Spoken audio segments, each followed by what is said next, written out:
ഇന്ന് ഞാനൊരു variety കറീൻ്റെ recipe ആയിട്ട് കാണിക്കണത്.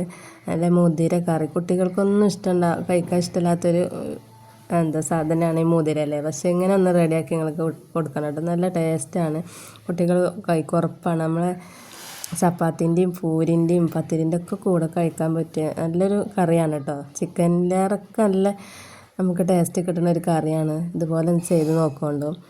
അപ്പോൾ ഒരു കപ്പ് മുതിര തലേന്ന് രാത്രി ഞാൻ കുതിർത്താൻ വെച്ചിട്ടുണ്ട്. രാവിലെ ആയിട്ടോ കറി ഉണ്ടാക്കിയെടുക്കുന്നത്. ഞാൻ പൂരിക്ക് രാവിലത്തെ കറിക്ക് വേണ്ടിയിട്ടാണ് റെഡിയാക്കണത്. അപ്പോൾ മുതിര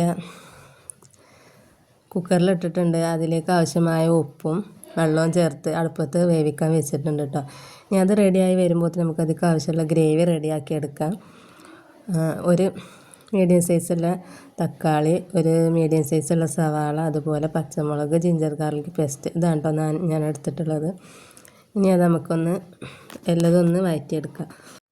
അങ്ങനെ ചട്ടിയിലേക്ക് വെളിച്ചെണ്ണ ഒഴിച്ച് കൊടുത്തിട്ടുണ്ട്. ഇനി ജിഞ്ചർ ഗാർലിക് പേസ്റ്റ് അതിലൊന്ന് വഴറ്റിയെടുക്കാം കേട്ടോ. നല്ലപോലെ വഴറ്റിയെടുക്കണം. അങ്ങനെ അത് വഴറ്റിയിട്ട് ഏകദേശം ആവുമ്പോൾ അതിലേക്ക് ഞാൻ പച്ചമുളക് ചേർത്ത്. ഞാൻ ഒരു പച്ചമുളക് എടുക്കാൻ കാരണം നല്ല എരിവുള്ള വീട്ടിലുണ്ടായ പച്ചമുളക് കേട്ടോ. നിങ്ങൾ എരിവിന് ആവശ്യമായ മുളക് നിങ്ങൾക്ക് എടുക്കുക. ഞാൻ എടുത്തിട്ടുള്ള ഒരു പച്ചമുളകാണ്.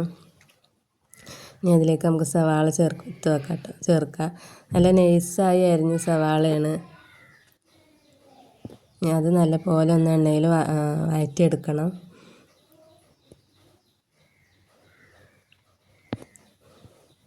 നല്ല നൈസായി അരിഞ്ഞാൽ നമുക്ക് വേഗം ആയി കിട്ടും കേട്ടോ. അങ്ങനെ സവാള ഒന്ന് ഏകദേശം ആയി വരട്ടെ. എന്നിട്ട് അതിന് ശേഷം കേട്ടോ തക്കാളി ചേർത്ത് കൊടുക്കേണ്ടത്. സവാള നല്ലപോലെ ഗോൾഡൻ കളർ ആവണ്ട. അങ്ങനെ ഏകദേശം ആയി കിട്ടിയിട്ടുണ്ട്. അങ്ങനെ നല്ലപോലെ ഗോൾഡൻ കളർ ആവണം, അല്ലെങ്കിൽ ആ പച്ചച്ചോവ ഉണ്ടാവും, അത് പോവാനാണ് കേട്ടോ. അപ്പം ഇതിലേക്ക് നമുക്ക് തക്കാളി ചേർത്ത് കൊടുക്കാം. അങ്ങനെ തക്കാളി നല്ലപോലെ വേവിച്ചെടുക്കണം. അങ്ങനെ അതിൽ കിടന്ന് വേവട്ടെ കേട്ടോ. അടച്ച് വെച്ചാൽ അത് വേഗം വെന്ത് കിട്ടണം.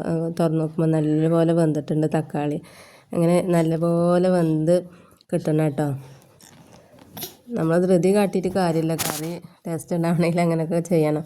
അതുപോലെ തേങ്ങ ചിരവി എടുത്തിട്ടുണ്ട്. അതിലേക്ക് കറിവേപ്പില, വെളുത്തുള്ളി, ചെറിയ ഉള്ളി ചേർത്തിട്ട്, അതുപോലെ 2 ടീസ്പൂൺ മല്ലിപ്പൊടി, 1 ടീസ്പൂൺ മുളക് പൊടി, 1 ടീസ്പൂൺ മഞ്ഞൾപ്പൊടി, കറുകപ്പട്ട, ഗ്രാമ്പു, ഏലക്ക, ഇതൊക്കെ ചേർത്തിട്ടുണ്ട് കേട്ടോ തേങ്ങ വറുത്തെടുക്കാൻ. അതുപോലെ വലിയ ജീരകം, അത് നല്ലപോലെ വറുത്തെടുത്തിട്ടുണ്ട് തേങ്ങ. ഇനി അത് അരച്ചെടുക്കട്ടെ. അങ്ങനെ അത് അരച്ചെടുത്തിട്ടുണ്ട്.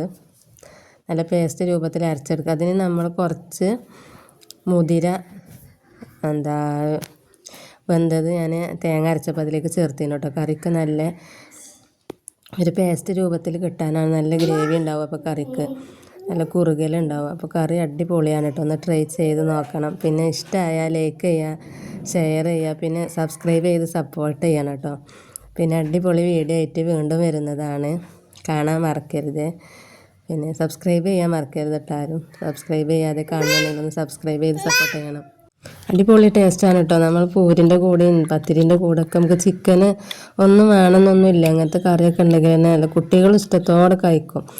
വീട്ടിൽ വിരുന്നുകാർ വന്നിട്ട് മന്തി ഉണ്ടാക്കിയിട്ട് പോലും ഓൽക്ക് ഈ കറിയാണ് ഇഷ്ടമായത്. എന്നിട്ട് നല്ല സാധാ റൈസ് കൂട്ടിയാണ്ടാണ് കേട്ടോ ഇത് കഴിച്ചത്. ഓൽക്ക് ഈ കറിൻ്റെ ടേസ്റ്റ് കൊണ്ട് ഒരു കഴിച്ച് നോക്കിയത്.